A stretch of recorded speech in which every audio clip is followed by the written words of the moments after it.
tu te demandes où trouver des protéines d'origine végétale, tu es au bon endroit. Aujourd'hui, je te donne une liste par catégorie des meilleures protéines végétales. On va voir ensemble les teneurs exactes en protéines de ces sources, mais surtout, je vais t'expliquer pourquoi les chiffres sur l'étiquette ne font pas tout. Derrière l'assimilation se cachent des indicateurs de qualité comme les PDCAAS et les DIAAS. Je t'explique tout ça maintenant. Tu veux diversifier ta consommation de protéines, réduire ta consommation de viande ou tu es passé au végétal mais tu as peur de manquer de protéines. Rassure-toi, le monde végétal est très riche. On commence par les légumineuses et les céréales. Le soja texturé, c'est le champion. Il contient environ 50 g de protéines pour 100 g de produits secs et c'est une des rares sources végétales complètes. Ça veut dire qu'il contient les 9 acides aminés essentiels pour notre organisme. Les lentilles et les fèves contiennent environ 25 g de protéines pour 100 g.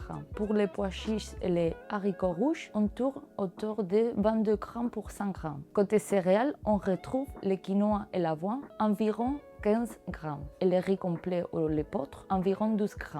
L'astuce, c'est de mélanger légumineuses et céréales, comme riz et lentilles, pendant la journée. De cette manière, tu combines les acides aminés pour obtenir un apport protéique de meilleure qualité. Pour enrichir tes repas ou tes collations, tourne-toi vers les graines et les oléagineux. Leur teneur en protéines pour 100 g va te surprendre. Dans les graines de courge et de chanvre, on retrouve 30 g de protéines pour 100 g. Les pistaches et les amandes atteignent environ 20 à 22 g par 100 g.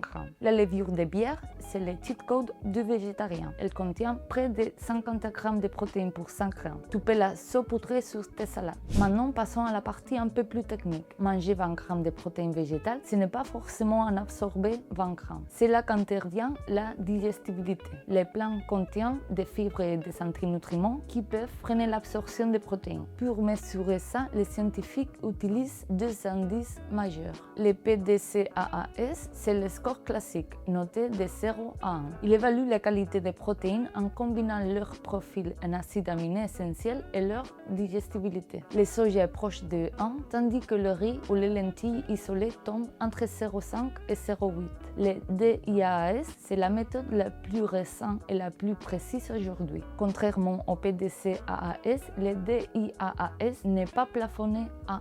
Il analyse la qualité des protéines à partir de la digestibilité de chaque acide aminé essentiel mesuré à la fin de l'intestin grêle. C'est grâce à ces scores qu'on sait par exemple que combiner le riz et les pois permet de compenser les faiblesses de l'un par les forces de l'autre. Cela permet d'atteindre un profil d'acide aminé excellent comparable aux sources animales. En résumé, varie tes sources de protéines végétales. Mise sur le soja, les graines et les légumineuses et garde un œil sur la digestibilité. Et toi, c'est quoi ta source végétale préférée? Dis-le-moi en commentaire, like la vidéo si elle t'a aidé et abonne-toi. On se retrouve bientôt pour de nouveaux sujets nutrition.